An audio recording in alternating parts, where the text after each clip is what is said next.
Hi, it's Michelle from the Bead Gallery, and today I'm going to show you how to make this Winter Kaleidoscope earring. So I'm going to teach you how to do the snowflake component first, and then we're going to wire wrap the drop and attach the ear wire to complete your earring. Okay, so let's get started. We have kits for this project available on our website, thebeadgallery.com. We have it in 4 different colors right now, and this is one of them. It is called Snow Kissed, and it has some pinks and aquas in here. The kit includes a 6-pack of number 12 beading needles, 3 yards of 8-pound fire line, 4 colors of 11/0 seed beads, and some check glass 2-hole kites in 2 different colors. And the drop of the earring consists of some pressed glass flowers in a small and large star flower shape. And we also have some 4mm crystal bicones. And we also have our findings pack here that includes head pins, ear wires, and some jump rings. We have 4mm closed jump rings, ones that are soldered shut, and then we have 5mm open jump rings to attach things together. Okay, so that is the kit. Everything in there. And pro tip, you are going to be using all 6 of those needles if you want to work efficiently and not have to keep rethreading all your needles.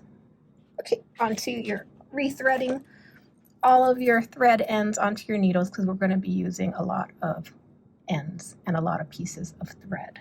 Okay, so this is what the kit looks like out of the box. I already got one side of this kaleidoscope snowflake started here, and I will show you how to do another one that's exactly like it, just in a different color.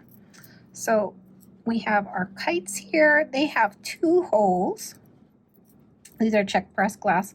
So I'm going to make the second side of this out of this color here. It's more of a pinky luster. We're going to need 6 of them. So I'm going to put the rest on the side, because those are for our other side of our earring. Okay, and then we're going to need some 11/0 seed beads. I'm going to use a light pink color here. And so I already cut 3 pieces of the fire line. I cut 2 pieces that are 1 foot each. Okay, so I have 2 pieces that are a foot each, and I have 1 piece that is about 2 feet in length. Okay, this is the one that we're going to use to sew the 2 halves of our component together. So it's longer. We're going to be using more thread for that. I'm going to put that on the side right now. And you'll notice that I strung needles onto each end of the thread. Okay, so you can do this in advance. So cut your threads and then string on the needles onto each end. And because the fire line just fits inside the eye of the needle, it sticks really good once you get them on. Okay, so this is my 1 foot piece of thread. I do have a needle strung on one end, but I'm going to show you how to actually string the fire line through the needle on this side.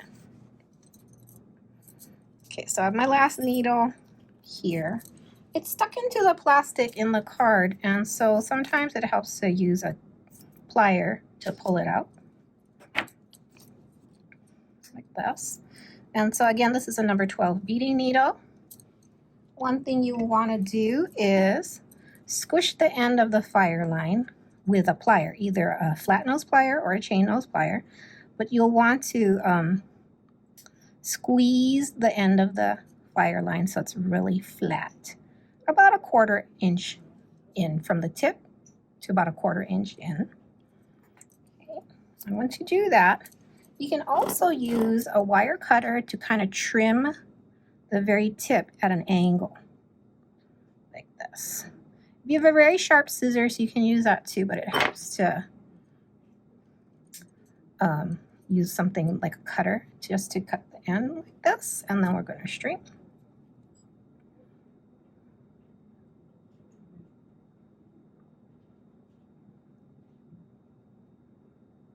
Okay.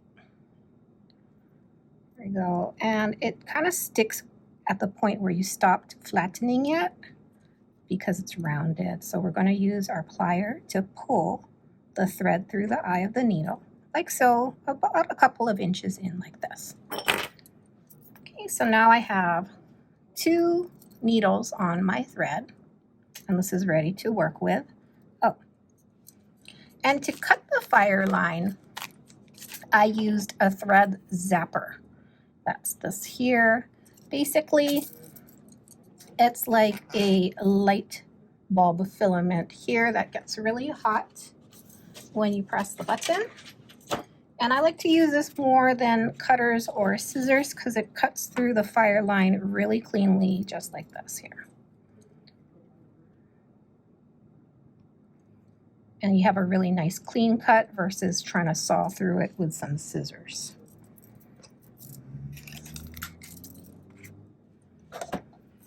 Okay, so now we're going to make our second snowflake looking component here. And you're going to notice that there's 2 holes in these kite-shaped beads. We're going to be working on the hole that's on the skinnier point, this end. So we're going to start by stringing on a seed bead and then stringing on a glass bead, and we're going to alternate until we have all 6 glass beads on the string that has a seed bead in between each one.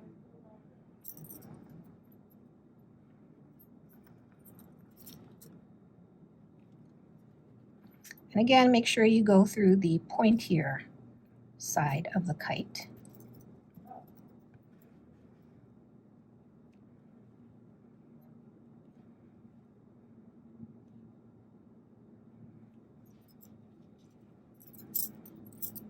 The nice thing about this project is it takes very few seed beads to do. This only is 6 seed beads and 6 glass beads. Now I'm going to just tie the ends together in a square knot to close up this circle.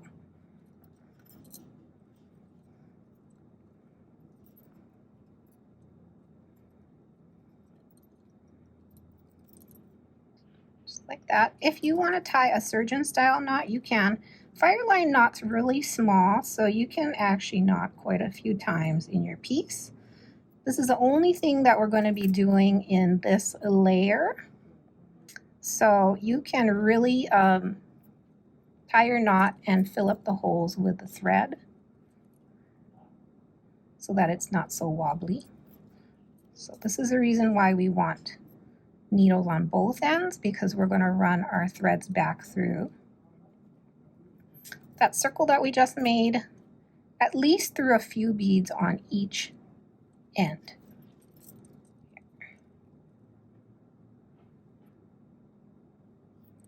And make sure you don't skip a bead. You got to go through each one, so go through the seed bead and the glass bead. Like this. Okay, and then you want to go back through several beads and overlap the threads even before you trim them away. Okay, so if you want to cut your threads away, we can use a thread zapper. And all you have to do is kind of put some pressure on the thread like this, a pull, and then you just touch it to where you want to cut through.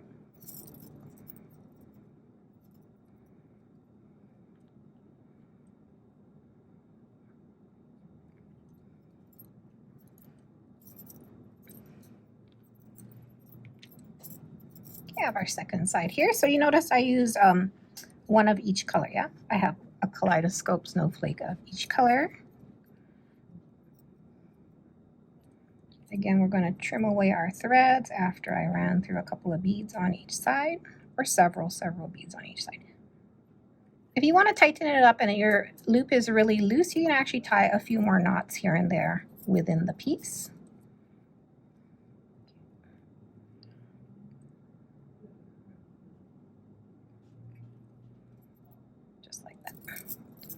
Okay, so now we're done with the pink seed beads. And then we're going to be working with 3 other colors of seed beads on the edge.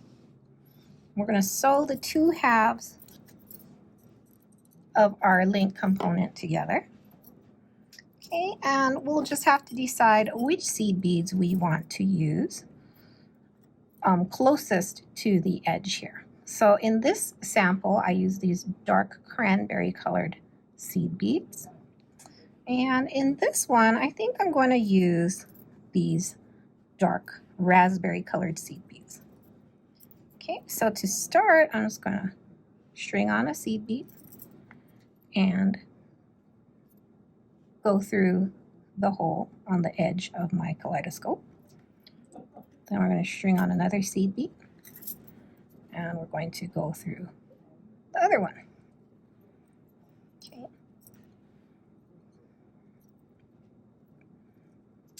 And pretty much you're just going to work your way around the whole edge, alternating which side or which kite you go through.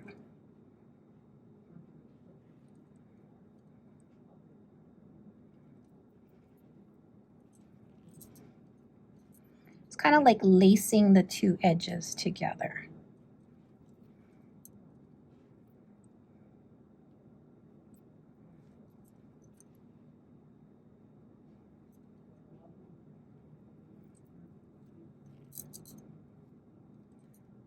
You can see them starting to join together. That's so we keep going all the way around the edge.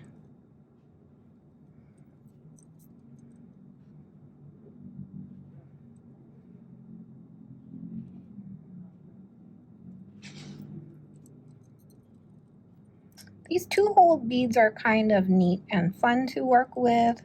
The only thing is sometimes you get kind of logistical problems of working through one layer and then hopping to the next layer of holes, because there's no real clean way to do it except for using different pieces of thread like we are doing now.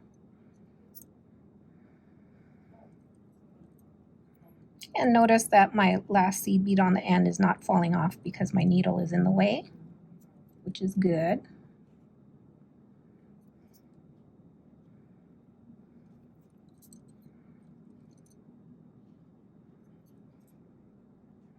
Oh, I don't need that one there. Okay, so I have added a total of 12 raspberry colored seed beads. I'm going to go back through this one here. And through the kite that's next to it.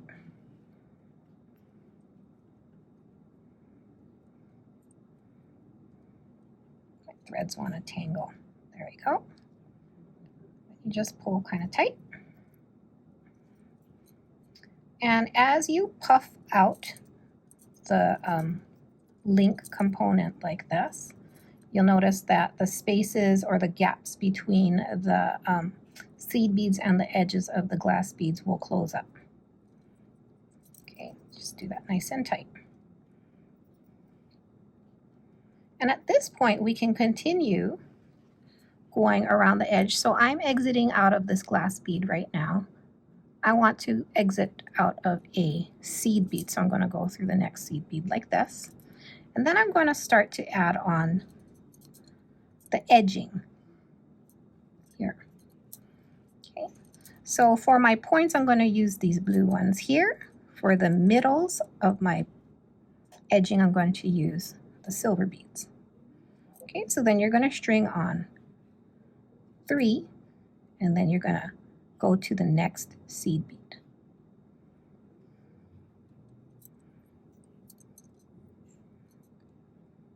Like this. Okay.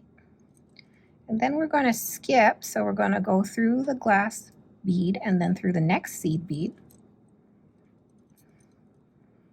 And then we're going to do another point like this.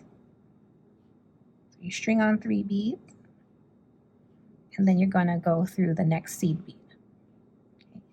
You can actually go and build edging between each of the red seed beads, but I feel like that would be really crowded and it might give it like a wavy look.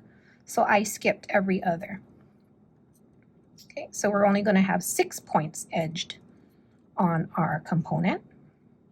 Okay, but you'll notice that if we want to turn our piece into a link, I incorporated these closed jump rings here directly across from each other. So there's 2 points and then there's a point that has a jump ring instead of the colored tip.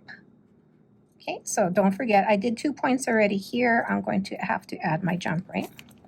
And in this case, we're going to be using the 4mm closed rings. So if you forget to add it, you won't be able to add it after the fact. Okay. I like that because they're more secure because the rings are soldered shut. It's just that you have to remember to put them on. Okay, so we're going to just skip the blue bead that would have been the point and add the jump ring instead. Oops. After you skip a section, which I didn't earlier. Okay, so skip that. And we're going to add our jump ring.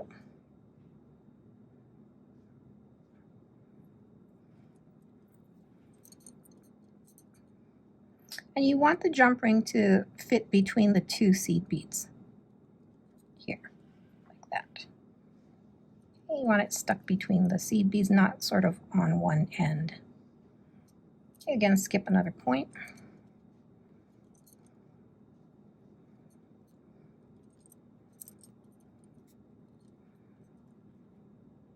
Then we're going to go back to the blue tips.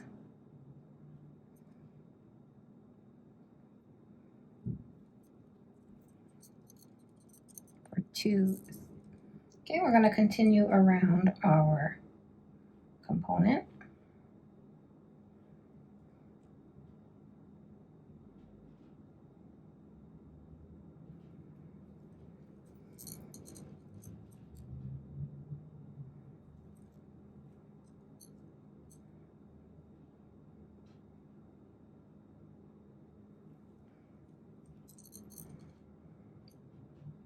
And this is where we're going to add our second jump ring to create a link. If we wanted to make this into just a charm and not hang a drop below it, you can just skip adding the jump ring and just add another point, another colored point. But because we want to be able to connect from both ends, we're going to add our jump ring here.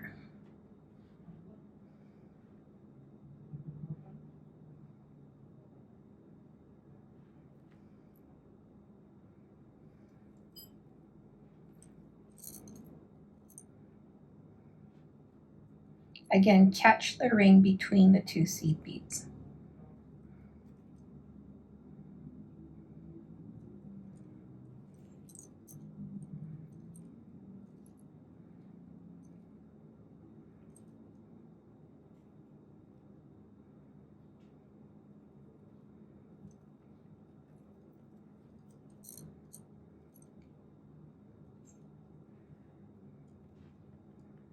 Like this. Okay, at this point we're going to just work our way around the edge one more time. What this does is it reinforces your work just in case the thread might break.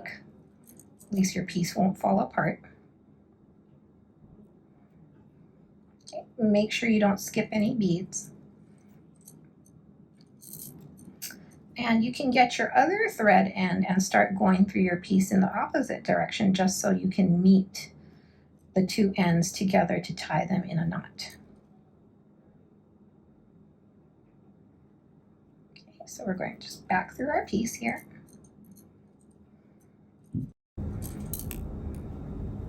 And we're only working around the outer edge, but going through all the holes of the beads one more time. Don't forget to push your needle through the ring as well, because it's acting like a bead.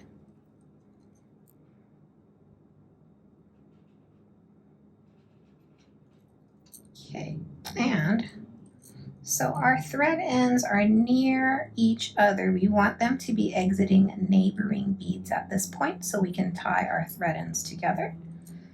Okay, so you can see my thread ends are coming out of this blue bead here and the silver bead here, right next to each other. So at this point we can tie, we'll do a surgeon style knot to tie the two thread ends together. To do that, we'll just do half of a square knot, like this, and we're gonna go through and make a loop and go through 2 times instead of 1 to do a surgeon style knot. This is how we tie the ends of our stretchy cord together too, so you can see that in our stretchy cord bracelet video also on our YouTube channel. There we go. So that's a surgeon style knot, and then we're going to run our needles back through a few more beads, just in opposite directions again. One that will help us pull the knot into one of the bead holes so you don't see it. And you also don't want to cut your threads right next to the knot in case it decides to slip. Okay, so go through at least, I'd say maybe 5 beads or so. Sometimes it's a little bit hard because the holes start to get filled with thread and your piece really tightens up. So if you can't, that's all right. You can also half hitch around your piece itself. So if you loop around like this, you can make a knot with the thread itself. That's called a half hitch, and you can also do this style of knot to secure your ends.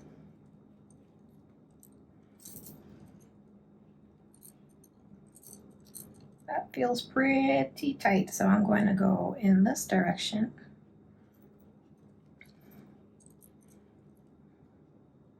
And I'll show you the half hitch one more time. Let's go through this glass bead first. Let's see.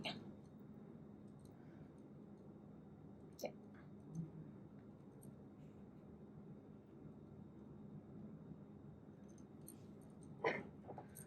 Sometimes you need like pliers for leverage, or you can bend your needles a little bit to feed them through more easily.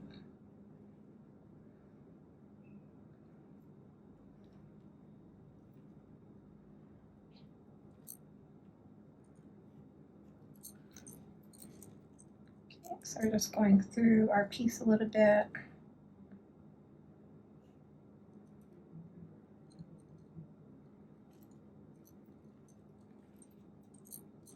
Okay, we can half hitch around here. So you go under your piece where the thread is.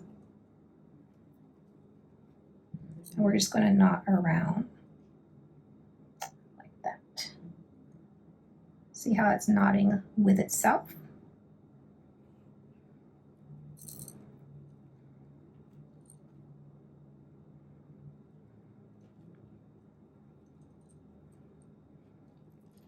We'll go back through a couple more beads and then we'll be done.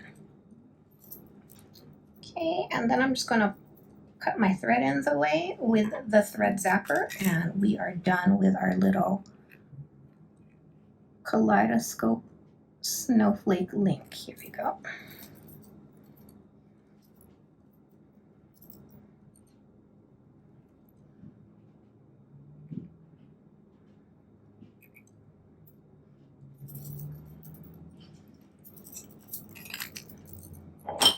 So to make a pair of earrings, you're obviously going to do that whole process one more time, and then we will assemble our earrings.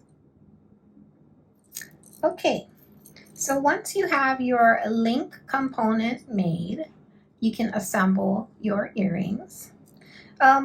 Since these are just components, you can also think of different ways to use them in projects. Like you can use them as just links, and if you make several of these components, you can actually link them together with jump rings, which would be super cool. And you can turn it into a bracelet or the centerpiece of a necklace. You just have to make lots of them. I'd say maybe like 7 or 8 to do a bracelet to go around your wrist. Yeah. Okay, so now we're going to assemble our earring, at least one side. So this technique that we're going to be using today is called basic wire wrap. We have a step-by-step tutorial right here on our YouTube channel. So if this demonstration doesn't cut it, you can head on over to that video for an in-depth look at the technique. But if you just want a quick overview, I'll show you how to attach the drop, which looks like this little flower stack, to our link component, and then we're going to attach that to our ear wire. Okay, so you're going to use these ball head pins that are included in your kit, and we're going to stack on a crystal, then a flower, then another crystal, then another flower, and you're going to get this drop here. And to do basic wire wrap, you're going to need some pliers. So we have our chain nose plier, round nose plier, and a flat nose plier here, and a wire cutter. So we're just going to do our basic wire wrap. Touch the tip of the chain nose pliers to the top of your beads, bend at a 90-degree angle. Switch to the round nose plier, and we're going to sandwich that wire in the jaw. We're going to go up, over, and around to make our loop until it touches the bead.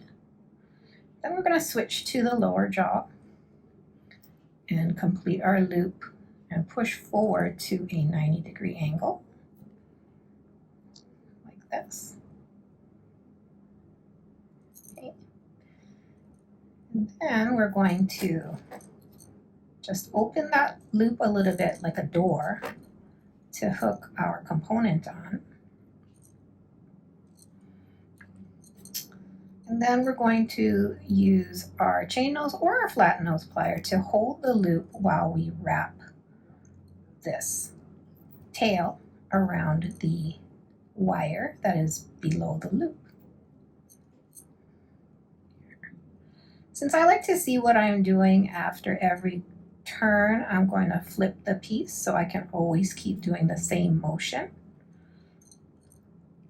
That way your coils stay nice and aligned and tight and right next to each other. Okay, we're going to coil until we hit the top of the bead, which is maybe about 2 or 3 times. Then we're going to use our wire cutter to trim the excess wire away. As you want to be holding on to the wire or covering it with your fingers so when you cut it, it doesn't go flying. And you can use your chain nose plier to just tap the tip of the wire down if it's sticking out, in case you didn't cut it close enough. Just like that. Okay, then we're going to use our flat nose plier with our chain nose plier to open this jump ring here. So this is a 5mm jump ring. We're just going to swivel that open like this, and then attach our component here through the top ring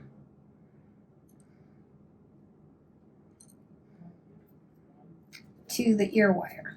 Okay. Now if we just attach the ear wire to the closed ring that's there, our component would face sideways like this when you're wearing it. So we had to use an intermediary kind of ring to hook the two things together so that the component faces the correct way when you're wearing it. Okay, and there you have it. Our little winter kaleidoscope earring. I hope you'll have fun with this project just as much as I did. Okay, thanks for watching.